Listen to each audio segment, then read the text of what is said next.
एवं भाई सह प्रभारी आरपी सिंह जी, मंच पर विराजमान हमारे सभी मंत्रीगण, सभी सांसदगण और कार्यक्रम में उपस्थित हमारे सभी विधायकगण, सभी कोऑपरेटिव समितियों के अध्यक्षगण, समितियों से आए हुए, उत्तराखंड के कोने कोने से आए हुए सभी कार्यकर्ता भाइयों बहनों, सहकारी समितियों से जुड़े हुए सभी हमारे पदाधिकारीगण, इस कार्यक्रम में उपस्थित हमारे सभी पत्रकार मित्र, छायाकार बंधुओं, मैं सबसे पहले आज इस कार्यक्रम में हमको समय देने के लिए और इस कार्यक्रम का उद्घाटन करने के लिए जो हमारे बीच में आए हैं, हमारे देश के यशस्वी गृह मंत्री, और जिनके बारे में मैं कहना चाहता हूं कि ऐसा बहुत कम होता है, ऐसे उदाहरण हमारे इतिहास में कम है कि जब संगठन के क्षेत्र में भी और प्रशासन के क्षेत्र में भी, दोनों क्षेत्रों में जिन्होंने अद्वितीय काम किया हो, भारत के अंदर एक इतिहास बनाने का काम किया हो, ऐसे हमारे यशस्वी गृह मंत्री जी का मैं चाहूंगा एक बार जोरदार तालियां बजाकर आप सब लोग स्वागत करेंगे। ये मेरा सौभाग्य है कि अभी अभी मुझे दूसरी बार उनका स्वागत करने का अवसर मिला है। पिछली बार जब आप आए थे मुख्य सेवक के रूप में, जब से मैंने काम करना शुरू किया, तो अचानक आपका फोन आया कि आपदा आई है, मैं आपदा में यहाँ आना चाहता हूँ, मैं देखना चाहता हूँ उत्तराखंड में कितना नुकसान हुआ है, कैसे राहत के कार्य चल रहे हैं। और आप सारे कार्यक्रम निरस्त करके रात के 1:30 बजे यहाँ पहुंचे और पूरे दिन भर आपने उत्तराखंड का भ्रमण किया, एरियल सर्वे किया और पूरी बैठक करी। उसके बाद भारत सरकार की यहाँ पर टीम भेजी। मैं उसके लिए आपका उत्तराखंड वासियों की तरफ से हार्दिक धन्यवाद करना चाहता हूँ। और आपके आने से निश्चित रूप से, आप जब आए, आपके आने से पहले यहाँ उत्तराखंड के अंदर 3 सेना के हेलीकॉप्टर आपने पहले ही भेज दिए, और उन 3 हेलीकॉप्टरों के कारण से हमारे यहाँ पर 500 से भी ज्यादा लोगों की जान बचाने का काम हुआ। मित्रों, बहुत सारे फंसे हुए लोगों को, भाइयों बहनों, मैं आपको बताना चाहता हूं कि आपने एक देश के नेता के रूप में नहीं, एक गृह मंत्री के रूप में नहीं, आपने एक अभिभावक की तरह लगातार उत्तराखंड की चिंता करने का काम किया है। मैं आपका बहुत ही हृदय की गहराइयों से धन्यवाद करना चाहता हूं। और आपके आशीर्वाद से हम लोगों ने, जैसे ही हमको 16 तारीख को इस बात का पूर्वानुमान हुआ कि भयंकर यहाँ पर वृष्टि होने वाली है, तो लगातार सारी हमने बैठकें कैंसिल करी और केवल फोकस करा हमने कि कैसे इस आपदा से बचाया जाए। 2013 की जो केदारनाथ की आपदा आई थी, उस आपदा से भी ज्यादा पानी इसमें बरसा था, इसमें ज्यादा बारिश हुई थी। लेकिन मुझे बताते हुए ये खुशी हो रही है कि सरकार ने, सारे आपदा प्रबंधन के अधिकारियों ने आपके आशीर्वाद से लगातार, जैसे ही हमको इस आपदा का अनुमान हुआ, हमने 4 धाम की यात्रा रोक दी और सारे यात्रियों से हमने अनुरोध किया कि आप 1 दिन 2 दिन के लिए यात्रा न करें। और हमारे अनुरोध पर सारे यात्री जो जिस स्थानों पर थे वो उन्हीं स्थानों पर रुक गए। उसका परिणाम ये हुआ कि पूरे उत्तराखंड के अंदर 1.5 लाख यात्री उस दिन यहाँ आए हुए थे, 1.5 लाख श्रद्धालु पर्यटक उत्तराखंड के अंदर आए हुए थे। एक भी कैजुअल्टी नहीं हुई, बाहर से आए हुए किसी भी व्यक्ति को एक को भी नुकसान नहीं हुआ। उसके बाद लगातार आपके मार्गदर्शन में हमने लगातार यहाँ पर आपदा के काम किए। मैं स्वयं सभी जगह पर गया, हमारे मंत्रीगण गए, हमारे सभी विधायकगण गए, पार्टी के पदाधिकारी गए, लोगों को लगातार राहत पहुंचाने का काम किया है। मैं आदरणीय गृह मंत्री जी को बताना चाहता हूं कि हमारे प्रदेश के अंदर अगस्त तक कोरोना की जो वैक्सीनेशन का काम था, वो वैक्सीनेशन का काम भी बहुत धीमी गति से चल रहा था। मैं माननीय प्रधानमंत्री जी का भी धन्यवाद करना चाहता हूं कि अगस्त के माह में मैंने अनुरोध किया था कि आप हमको एक दिन में 2 लाख डोज से ज्यादा दे दीजिए, तो उन्होंने मेरी बात को पूरी तरह से उसको कार्य में परिवर्तित करते हुए हमको जितनी वैक्सीन चाहिए थी उतनी वैक्सीन देने का काम किया। और हमने दिसंबर माह तक का लक्ष्य रखा था कि हम वैक्सीनेशन पूरा करेंगे। ये वैक्सीनेशन का काम हमने अक्टूबर के माह में ही पूरा कर लिया। सभी को पहली डोज 100% यहां पर हो गई है। मैं माननीय गृह मंत्री जी का इसलिए भी धन्यवाद करना चाहता हूं कि ये सैनिक बाहुल्य प्रदेश है।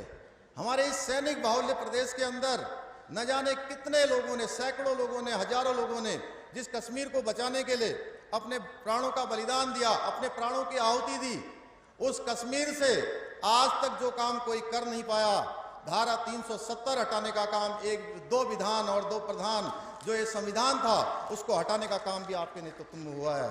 इस उत्तराखंड की जनता आपका धन्यवाद करना चाहती है। धारा 370 हो, चाहे राम मंदिर का प्रकरण हो, 3 तलाक हो, आपके नेतृत्व में लगातार काम हुए हैं। आपने इस आपदा की घड़ी में भी जो अभिभावक की तरह हमारा साथ दिया है, आपने हवाई सर्वेक्षण किया है, निश्चित रूप से उत्तराखंड वासी आपको कभी भूल नहीं सकते हैं। पिछले 10 दिनों में आपका पुनः यहाँ आगमन हुआ है, उसके लिए हम हृदय की गहराइयों से आपका धन्यवाद करना चाहते हैं। आज घसियारी कल्याण योजना ये ऐसी योजना है जो हमारे पहाड़ की माताओं बहनों के दुख दर्द को समझने वाली ये योजना है, और पूरे हिंदुस्तान के अंदर ये पहला राज्य उत्तराखंड है जहां पर अब आने वाले दिनों में आज से 2 रुपये किलो में चारा मिलेगा। लगातार 75% सब्सिडी सरकार इसके लिए वहन करेगी। निश्चित रूप से मैं सभी विभाग के अधिकारियों का भी धन्यवाद करना चाहता हूं।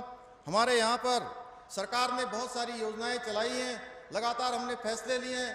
पहले की सरकारों में बड़ी बड़ी बातें होती थी, बड़ी बड़ी घोषणाएं होती थी, हजारों की संख्या में घोषणाएं होती थी। आप सब जानते हैं 2017 से पहले जो सरकार थी, हमारी सरकार में जितनी भी घोषणाएं हुई हैं उन सब के शासनादेश निकले हैं। जिन योजनाओं के शिलान्यास हुए हैं उन योजनाओं के लोकार्पण हुए हैं। मैं आपको बताना चाहता हूं, अभी हमने लगातार बहुत सारे फैसले लिए। हमने नौजवानों के लिए 24,000 जो हमारे यहाँ पर रिक्त पद हैं, 24,000 जो भर्तियां हैं, उन भर्तियों पर पहले ही कैबिनेट में हमने फैसला किया था 4 जुलाई 2021 को कि ये 24 के 24,000 पदों को हम अपनी भर्ती की प्रक्रिया हम शुरू करेंगे। मुझे बताते हुए खुशी हो रही है कि अब 10,000 से भी ज्यादा आवेदन हमने अभी तक निकाल लिए हैं पिछले 3 महीने में। लगातार भर्ती की प्रक्रिया जारी है, लगातार रात के 12 बजे 1 बजे तक दफ्तर खुले हुए हैं, लगातार उस पर काम चल रहा है। इसके साथ साथ हमने स्वरोजगार के लिए मुख्यमंत्री स्वरोजगार योजना को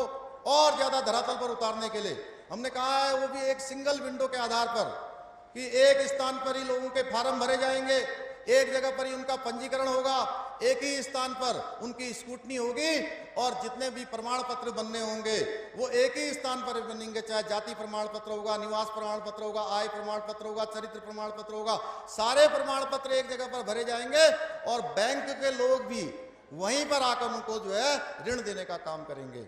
इसी प्रकार से चूंकि ये कार्यक्रम हमारी माताओं बहनों से जुड़ा हुआ है, घसियारी योजना का नाम, घसियारी योजना जिसका नाम रखा गया है, हमने 119 करोड़ रुपए का, चूंकि कोरोना की महामारी के समय में जो हमारी बहनें विभिन्न क्षेत्रों में काम करती हैं, वो कोई बुनकर का काम करती है, कोई मसाला बनाने का काम करती हैं, कोई जो है प्रसाद बनाने का काम करती हैं, अलग अलग स्थानों पर कोई बुनाई सिलाई का काम करती हैं, कोई भेड़ पालन का, बकरी पालन का, अपने आजीविका चलाने का जो काम करती हैं। इस कोरोना महामारी में वो बहनें भी अपने पैरों पर डटकर खड़ी रहे, क्योंकि उनके उत्पाद बने थे, कुछ का रॉ मटेरियल आया था, वो बर्बाद न हो, उनको किसी प्रकार की आर्थिक हानि न हो। उसके लिए हमारी सरकार ने तय किया कि हम उन बहनों को 119 करोड़ रुपए का पैकेज देंगे, जबकि सरकार भी इस समय परेशानी में है, लेकिन उसके बाद भी हमने कहा हम इन बहनों के सहयोगी के रूप में, उनके साझीदार के रूप में उनका सहयोग करेंगे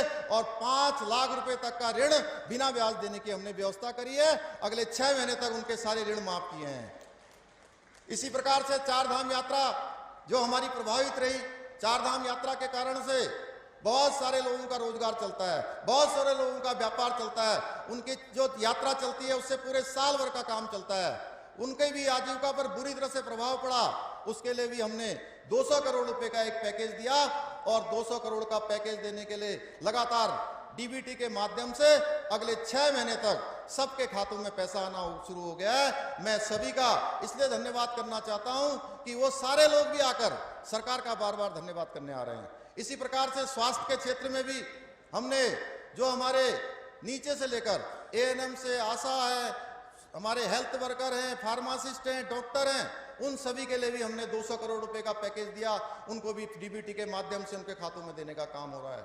मैं आपको ये बताना चाहता हूं कि समाज के अंतिम छोर में जो खड़े हुए व्यक्तियों तक काम करते हैं, हमारे ग्राम प्रधानगण, उनके लिए हमने घोषणा करी थी कि हम ग्राम प्रधानों को उनका मानदेय बढ़ाने के लिए लगातार उनके प्रतिनिधिमंडल मिलते रहते थे।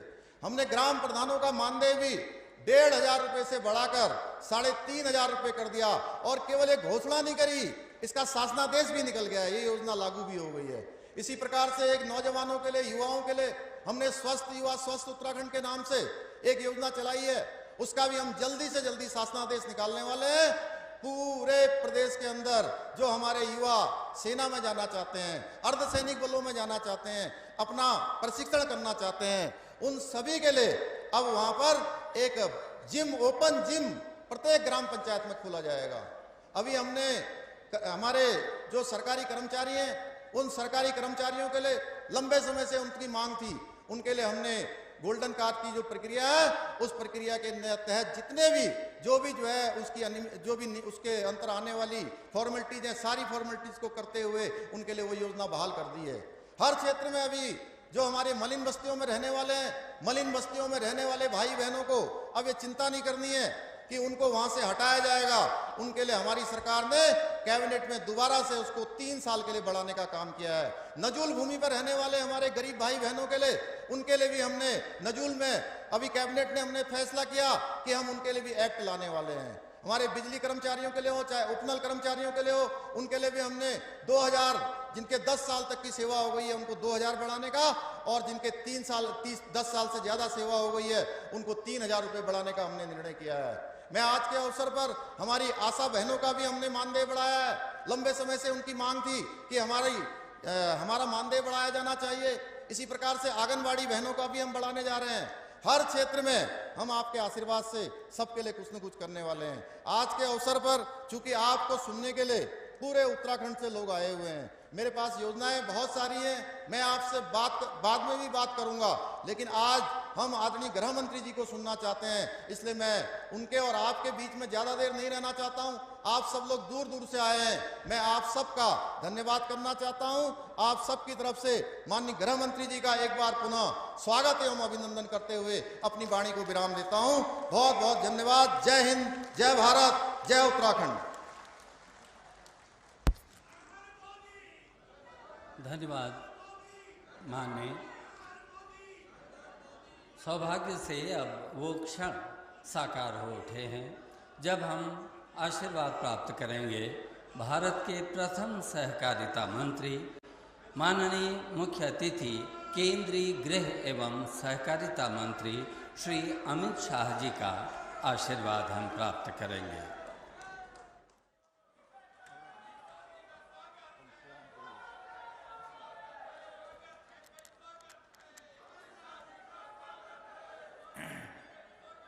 ये मीडिया वाले जरा सेट कर बैठ जाए भैया, आप अपनी जगह पे बैठ जाइए, सेटिंग कर लीजिए तो मुझे पीछे दिखाई पड़े सब लोग।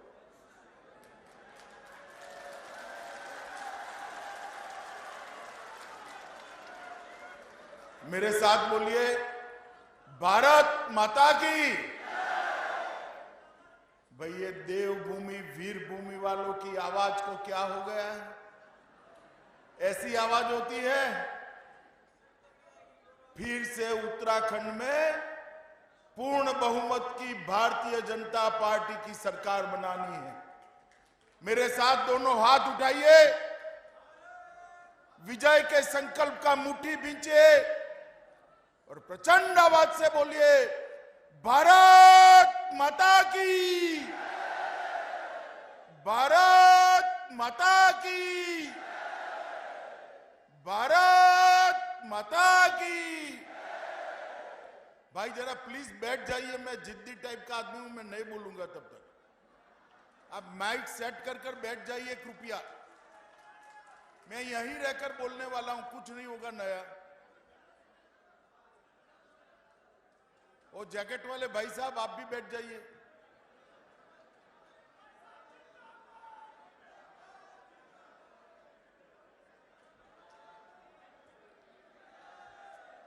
सभी का धन्यवाद। आज के ये महत्वपूर्ण कार्यक्रम में उपस्थित देवभूमि के युवा मुख्यमंत्री भाई पुष्कर सिंह धामी जी, आज जिनके निमंत्रण पर मैं यहां पर आया हूं, ऐसे उत्तराखंड के सहकारी मंत्री और मेरे मित्र डॉक्टर धन सिंह रावत जी, हमारे केंद्रीय मंत्री श्रीमान अजय भट्ट जी, हमारे पूर्व मुख्यमंत्री त्रिवेंद्र सिंह रावत जी, विजय बहुगुणा जी, तीरथ सिंह रावत जी, मेरे साथ यहां पर उपस्थित सतपाल महाराज जी, डॉक्टर हरक सिंह रावत जी, श्री मदन कौशिक जी, जो भारतीय जनता पार्टी के प्रदेश अध्यक्ष हैं, यहां पर उपस्थित सांसद साथी श्री दुष्यंत कुमार जी, लोकेट चटर्जी बहन, श्रीमती रेखाबेन वर्मा, मंच पर उपस्थित उत्तराखंड के कैबिनेट के सारे सम्मानित सदस्यगण, और आज जिनको मिलने के लिए मैं थोड़ी अस्वस्थता होने के कारण भी आया हूं, ऐसे देवभूमि वीरभूमि के मेरे प्यारे भाइयों और बहनों को मेरा नमस्कार। आज मैं यहां पर आया हूं, इस वक्त फिर से एक बार याद कराता हूं कि देवभूमि का, ये वीरभूमि उत्तराखंड की रचना करने का काम श्रद्धेय अटल बिहारी वाजपेयी जी ने किया।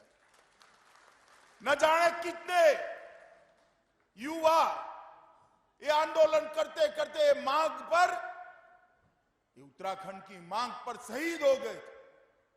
उस वक्त ये भारतीय जनता पार्टी भी उत्तराखंड के युवाओं के साथ ये मांग को बुलंद कर रही थी। मैं सिर्फ स्मरण कराना चाहता हूं मित्रों, उत्तराखंड के युवाओं पर गोली किसने चलाई थी, जरा याद करिएगा। और मैं गत चुनाव में आया था, मैंने कहा था अटल जी ने उत्तराखंड को बनाया है, मोदी जी इसको संवारेंगे, और आज 4.5 साल के बाद आया हूं, उत्तराखंड का चौमुखी विकास हुआ है। मैं आराम से बाद में इसके बारे में बात करूंगा, मगर मैं आज भी कहना चाहता हूं कि अभी भी उत्तराखंड में जो कुछ भी काम बच गया है, हमारे युवा मुख्यमंत्री भाई पुष्कर सिंह धामी के नेतृत्व में इसको समाप्त करने के लिए भारतीय जनता पार्टी कटिबद्ध है मित्रों, और इस वादे से हम कभी पीछे मुड़कर देख नहीं सकते। मित्रों, आज 3 कार्यक्रम एक साथ हुए हैं। मैं इसके लिए धन सिंह रावत को बहुत बहुत साधुवाद देना चाहता हूं। तीनों कार्यक्रम का अपना अपना महत्व है। सबसे पहले आज PACS primary agriculture society, Uttarakhand में जितनी भी ग्रामीण सोसाइटियां हैं, इस सब का कंप्यूटराइजेशन करने का काम आज उत्तराखंड ने समाप्त कर दिया। जब कंप्यूटराइजेशन होता है तो पैक्स के मेंबरान को कभी घपले घोटाले का सामना करने की जरूरत नहीं पड़ती है। जब कंप्यूटराइजेशन हो जाता है, तब जिला बैंकों के साथ सीधा जुड़ा होता है। जिला बैंकों का राज्य सहकारी बैंक के साथ और राज्य सहकारी बैंक का नाबार्ड के साथ जुड़ा होता है। किसानों की जितनी भी योजनाएं हैं, वो पैक्स के माध्यम से सीधे किसान तक पहुंचाने की व्यवस्था हो जाती है। देश में बहुत कम राज्य हैं जिसने एक काम समाप्त किया है। मोदी जी के नेतृत्व में भारत सरकार भी एक कार्य योजना बना रही है, जिसके तहत देश भर के सारे एग्रीकल्चर सोसाइटी को, पैक्स को हम कंप्यूटराइज कर जिला बैंक, स्टेट कोऑपरेटिव बैंक और नाबार्ड के साथ जोड़ने का प्रयास करेंगे। अभी योजना बनेगी, मगर योजना के लिए सॉफ्टवेयर बनाना था, मॉडल एक्सेप्ट करना था। नाबार्ड के अधिकारी मेरे पास आए, मैंने उनको कहा कि हमारे धन सिंह ने बनाया है भाई, उत्तराखंड जाकर देख कर आओ, और हो सकता है कि उत्तराखंड के मॉडल को पूरा देश स्वीकार कर पूरा देश उत्तराखंड के मॉडल पर आगे बढ़े। मैं इसलिए पुष्कर सिंह जी और धन सिंह रावत को बहुत बहुत बधाई और शुभकामनाएं देना चाहता हूं। दूसरा बहुत बड़ा काम हुआ है, आज मुख्यमंत्री जी ने मुख्यमंत्री घासियारी कल्याण योजना का अनुमोदन किया था, इसका शुभारंभ हुआ। हम जानते हैं इस देवभूमि में पहाड़ की चोटियों पर विपरीत मौसम के अंदर गाय को चारा डालना है, भैंस को चारा डालना है, हमारी माताओं बहनों को चारा लाने में कितनी दिक्कत आती है।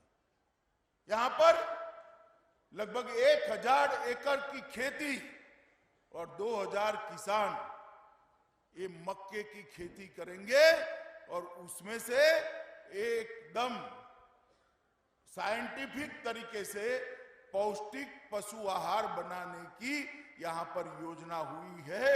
1 लाख किसानों तक इसका फायदा पहुंचने वाला है। थोड़ा बहुत तो मौसम अच्छा होगा तब लीला चारा भी डालना पड़ेगा, हरा चारा उसको डालना पड़ेगा, परंतु ज्यादातर मेहनत हमारी पशुपालन के साथ जुड़ी हुई बहनों की, माताओं की इसके कारण समाप्त होगा। और तीसरा काम हुआ है, यहां पर एक कोऑपरेटिव ट्रेनिंग सेंटर का उद्घाटन मेरे हाथ से कराया गया। मैं आपको कहने आया हूं मित्रों, ये कोऑपरेटिव ट्रेनिंग सेंटर आज कोऑपरेटिव को आगे बढ़ाने के लिए बहुत बड़ी जरूरियात है। सहकारिता आंदोलन को जिस प्रकार से कांग्रेस के राज में क्षीण कर दिया, मोदी जी ने अभी आजादी के अमृत वर्ष पर, आजादी के 75वां साल है, उस वक्त एक नया सहकारिता आंदोलन बनाकर, विभाग बनाकर, मंत्रालय बनाकर सहकारिता से जुड़े हुए देश के करोड़ों किसान, महिलाएं, मजदूर, मछुआरे, ये सब के कल्याण के लिए बहुत बड़ा काम किया है।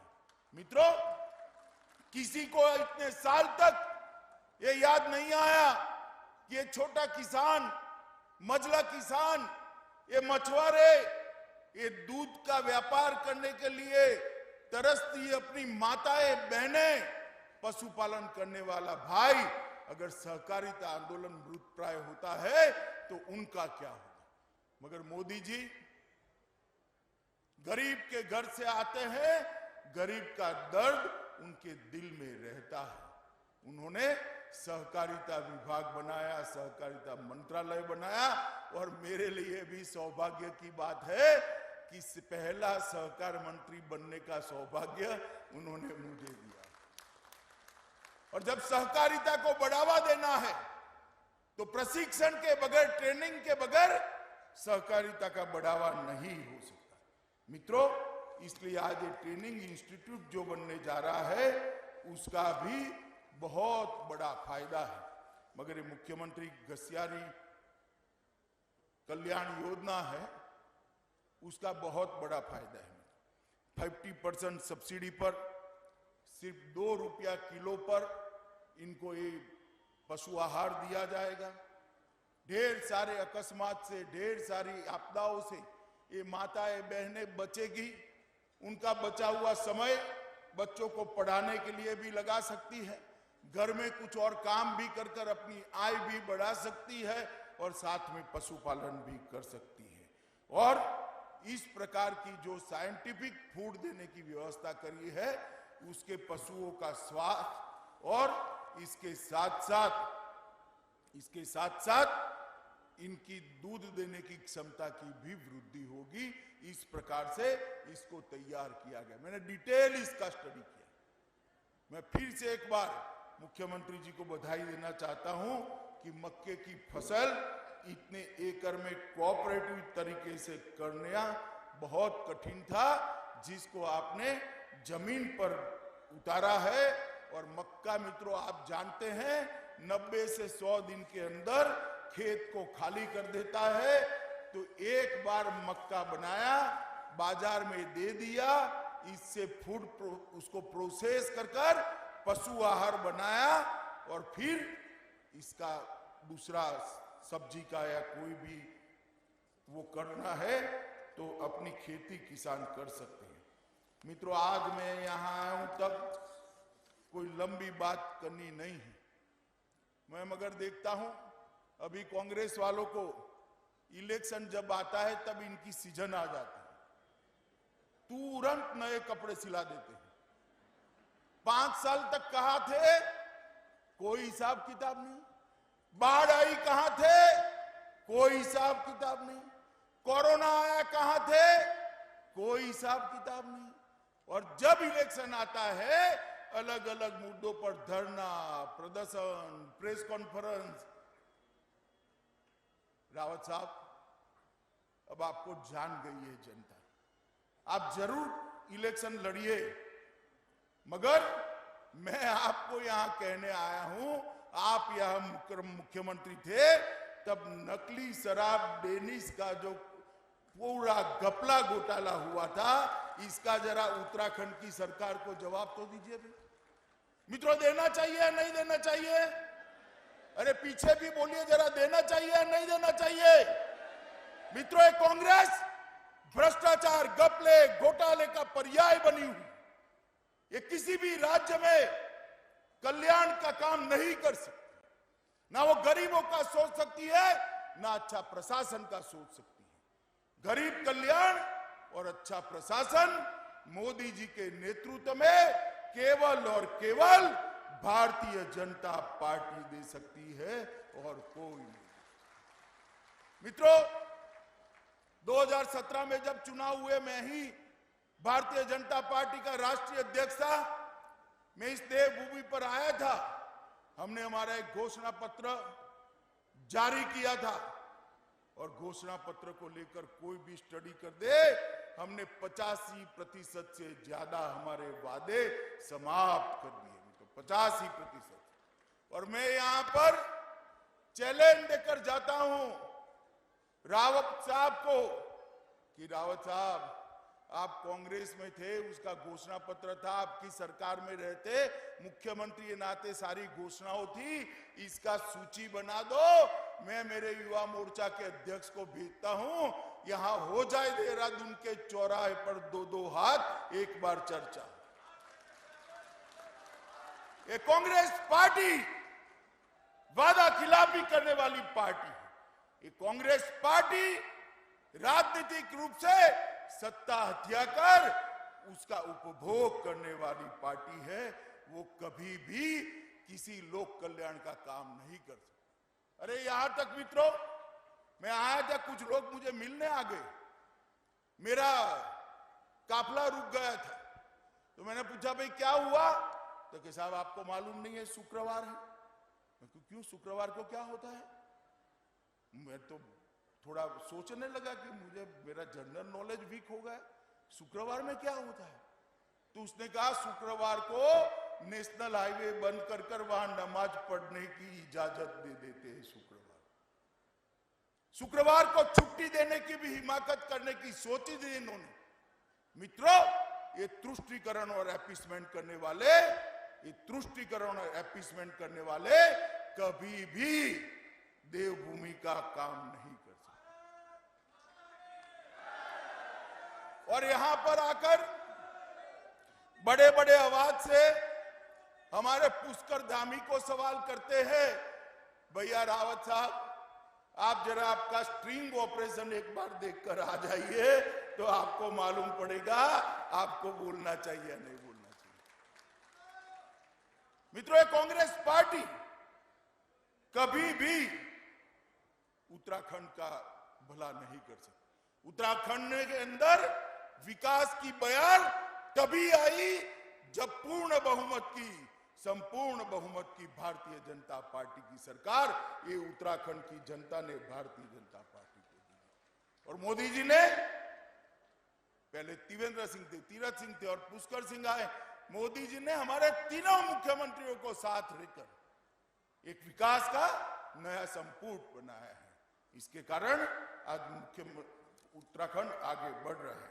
मित्रों, इतना बड़ा कोरोना का आपदा आई, पहाड़ पर है हमारा प्रदेश, दूर सुदूर भौगोलिक क्षेत्र में रहने वाले लोग हैं, मगर कोई भी कहां पर भी रहा हो, मैं इतना निश्चित कह सकता हूं, कोरोना से बचाने का काम भारतीय जनता पार्टी की सरकार ने किया। उत्तराखंड हमारा ये वीर भूमि, ये देवभूमि, 100% टीकाकरण जिन राज्यों में सबसे पहले हुआ, उसमें से हमारा उत्तराखंड है। ऑक्सीजन प्लांट भी लगाए गए, नए नए अस्पताल खोले गए, नए नए बेड बनाने की व्यवस्था हुई। तीसरी लहर आई नहीं, बद्री विशाल की कृपा है, मगर आती तो भी सारी तैयारियां हमारी भाजपा सरकार ने कर रखी थी। इस प्रकार से काम करते हैं। और अभी आपदा आई,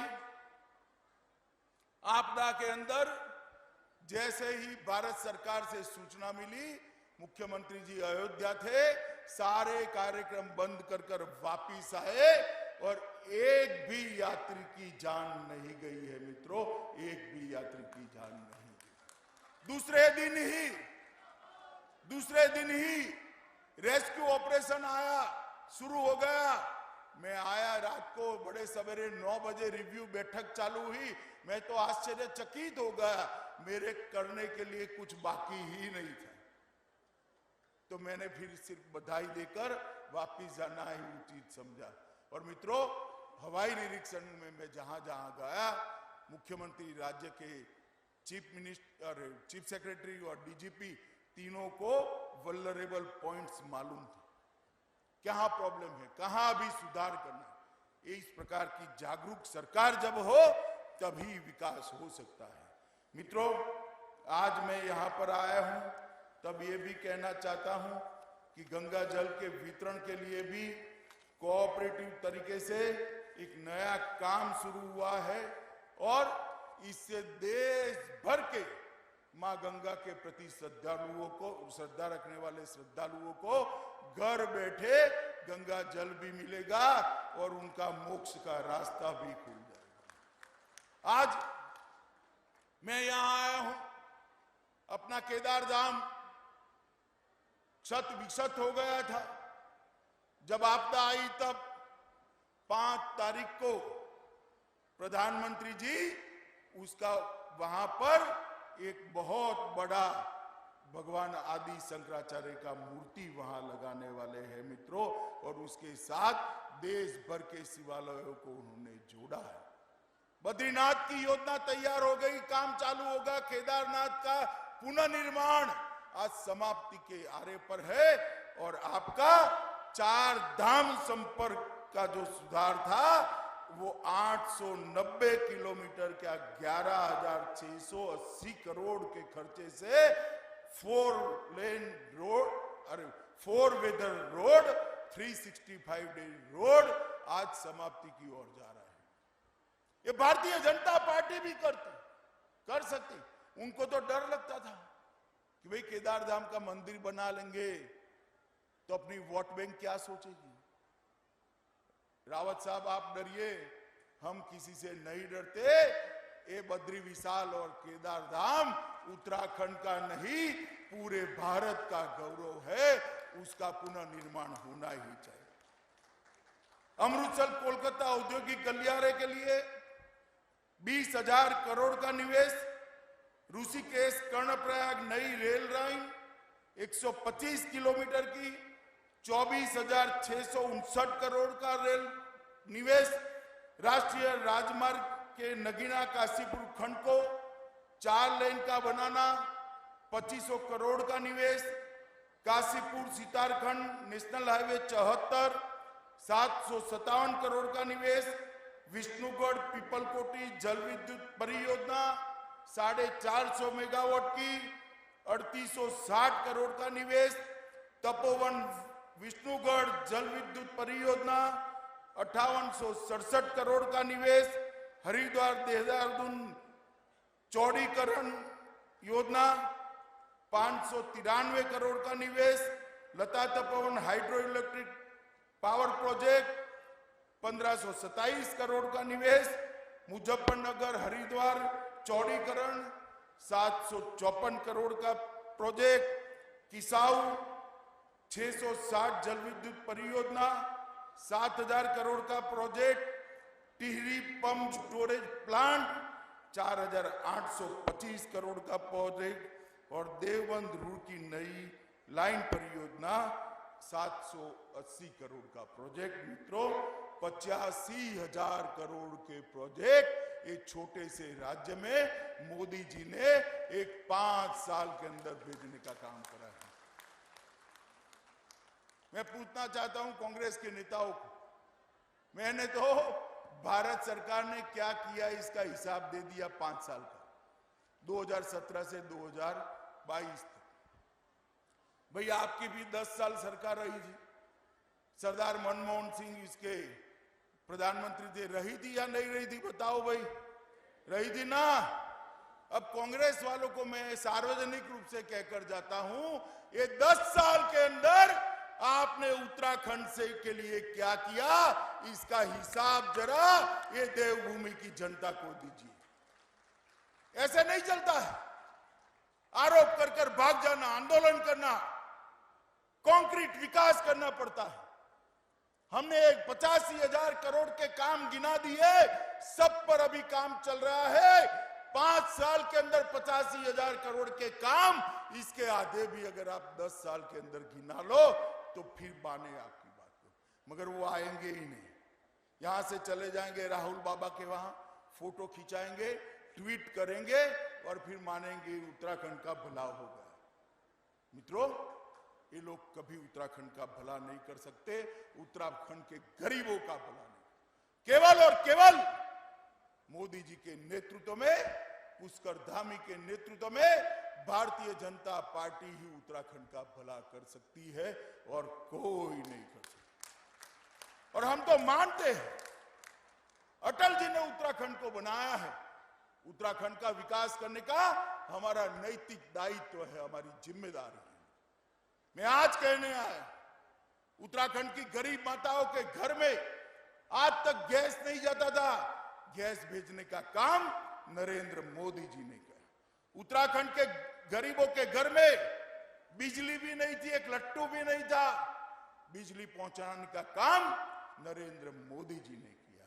उत्तराखंड के हर गरीब के घर में शौचालय बनाकर माताओं और बहनों को शर्म से मुक्त करने का काम भारतीय जनता पार्टी की नरेंद्र मोदी सरकार ने किया है।